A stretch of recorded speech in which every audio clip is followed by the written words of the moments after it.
عید الاضحیٰ کے موقع پر ایک سوال بڑا کامن کچھ لوگوں کی طرف سے کیا جاتا ہے، اور ہر سال کیا جاتا ہے، اور اتنی ہی پابندی سے کیا جاتا ہے جتنی پابندی سے مسلمان قربانی کرتے ہیں اور عید کی نماز پڑھتے ہیں۔ اور وہ سوال یہ کیا جاتا ہے کہ بھئی مسلمان قربانی کیوں کرتے ہیں؟ آخر قربانی کے ذریعے ہی آ، اللہ تعالیٰ کا قرب کیوں حاصل کرنا ہے؟ اللہ کی نزدیکی کیوں حاصل کرنی ہے؟ ثواب کیوں حاصل کرنا ہے؟ یہ کام کسی دوسرے طریقے سے بھی تو کیا جا سکتا ہے۔ سوال یہ ہوتا ہے کہ کسی جانور کو تکلیف کیوں پہنچائی جائے؟ اگر اتنے ہی پیسے دے کر یعنی اتنے ہی پیسے میں صدقہ کر دیا جائے، خیرات کر دی جائے تو زیادہ بھلا ہو۔ وہ پیسے ہاسپٹل میں دے دیے جائیں۔ عجیب و غریب قسم کے نمونے قسم کے لوگ آتے ہیں سامنے اور الٹے سیدھے مشورے دیتے ہیں کہ بھئی وہ پیسے ہسپتال میں دے دیں، ان پیسوں کے ہسپتال بن سکتے ہیں، یونیورسٹیاں بن سکتی ہیں، اسکول بن سکتے ہیں، کالج بن سکتے ہیں، اور ایک لمبی لسٹ لوگوں کی خیرخواہی کے کاموں کی وہ نکل آتی ہے۔ اور یہ کہا جاتا ہے کہ قربانی کے وہ پیسے اگر اس مد میں لگا دیے جائیں تو دیکھو مسلمانوں کے کتنے کام یوں ہی آسانی کے ساتھ ہو جائیں۔ حالانکہ یہ سوال اس وقت ان لوگوں کی طرف سے نہیں اٹھایا جاتا جب ان کے یہاں شادیوں میں فضول خرچی ہوتی ہے، اور لاکھوں نہیں بلکہ اب تو بات کروڑوں میں ہے کہ کروڑوں روپے ایک ایک شادی میں خرچ ہو جاتے ہیں۔ یہ سوال اس وقت نہیں اٹھایا جاتا کہ جب یہی لوگ موج مستی کے نام پر مثلاً یا لیجر کے نام پر کہیں گھومنے پھرنے جاتے ہیں، اور ایک ایک ٹرپ کے اوپر آرام سے کئی لاکھ روپے خرچ ہو جاتے ہیں، تو وہ کئی لاکھ روپے گھومنے پھرنے کے بجائے غریبوں کو دے دیے جائیں، صدقے کر دیے جائیں، ان پیسوں کے خیرات کر دی جائے، ہاسپٹل میں دے دیے جائیں۔ وہی پیسے جو آپ قربانی کے بچا کر ہاسپٹل میں دینا چاہتے ہیں، وہ کسی لیجر کے یا ٹرپ کے جو آپ کسی یعنی ہل اسٹیشن میں کر رہے ہیں، وہ بچا کر آپ ہاسپٹل میں دے دیں۔ لیکن وہاں یہ سوال نہیں ہوگا، وہاں یہ بات کبھی ذہن میں نہیں آئے گی۔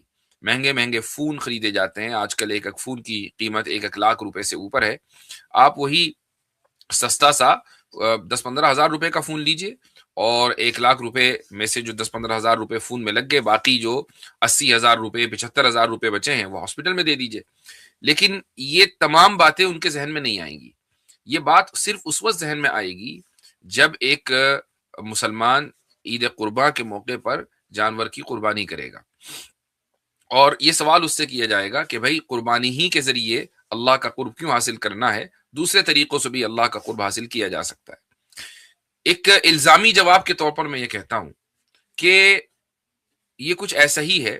مثلا ایک آدمی یہ کہے جو اسلام کو مانتا ہو اور اس کو لبرل ہونے کی وجہ سے قربانی کے اوپر اعتراض ہو، تو وہ اس سے یہ کہا جائے کہ آپ کو روزہ رکھ کر بھوکا رہنے کی، پیاسا رہنے کی کیا ضرورت ہے؟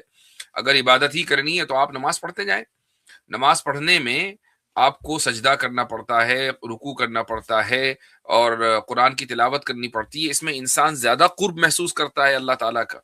تو بجائے اس کے کہ آپ بھوکے رہیں، پیاسے رہیں، اور آپ کو یہ بھی بعض مرتبہ سردی کے روزوں میں تو احساس بھی نہیں ہوتا کہ روزہ رکھا ہے، تو ایسے روزوں سے اس سے بہتر یہ ہے کہ آپ پڑھیں۔ تو جس طریقے سے اس کی اس بات کو رد کر دیا جائے گا اور یہ کہا جائے گا کہ اللہ تعالیٰ کا قرب نماز سے بھی حاصل ہوتا ہے، روزے سے بھی حاصل ہوتا ہے، حج سے بھی حاصل ہوتا ہے، زکوٰۃ سے بھی حاصل ہوتا ہے، وہ تمام کی تمام عبادتیں ہیں، اور ہر عبادت ضروری ہے۔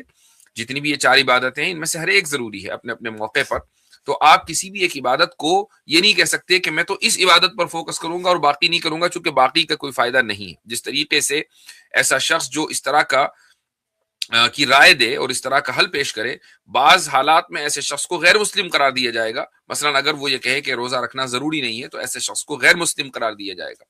یا مثلا ایک عام مثال لے لیں، کھانا ہم اس لیے کھاتے ہیں کہ ہمارا پیٹ بھر جائے، لیکن اگر کوئی آدمی یہ کہے کہ پیٹ ہی بھرنا ہے تو بس روٹی کھاؤ، چاول کھانے کی کیا ضرورت ہے، یا کچھ اور بھی کھانے کی کیا ضرورت ہے، بس روٹی کھائیں، روٹی کو سالن کے ساتھ لگانے کی بھی ضرورت نہیں ہے، چونکہ روٹی اگر ایک کھائیں گے تو پیٹ بھر جائے گا۔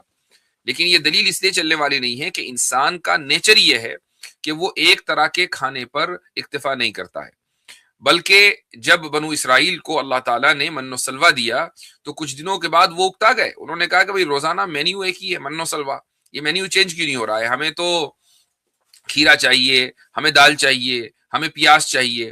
وہ ایک دم مارواڑی بن گئے کہ ہمیں، یا ویجیٹیرین بن گئے، تو ہمیں من و سلوہ نہیں چاہیے، ہم تو ویجی ہیں آج سے۔ تو انہوں نے بھی یعنی مینیو چینج کرنے کی خواہش کا اظہار کیا، اور اللہ تعالیٰ نے پھر من و سلوہ ان سے واپس لے لیا۔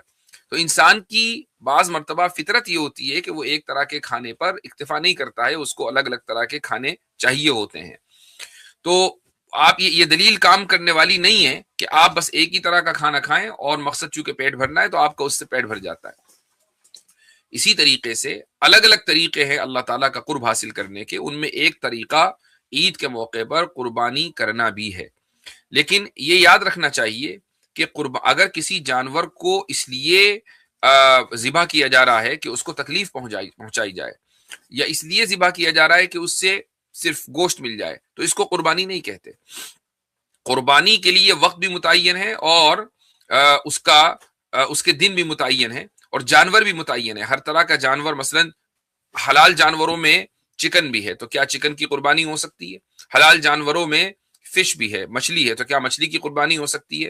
اور بہت سے پرندے ہیں، کیا ان کی قربانی ہو سکتی ہے؟ میں کہتا ہوں کہ ہرن ہے، ہرن کی قربانی نہیں ہو سکتی۔ تو جو جنگلی جانور حلال ہے ان کی قربانی نہیں ہو سکتی۔ تو اس کا مطلب یہ ہوا کہ جانور بھی متعین ہے اور زمانہ بھی متعین ہے۔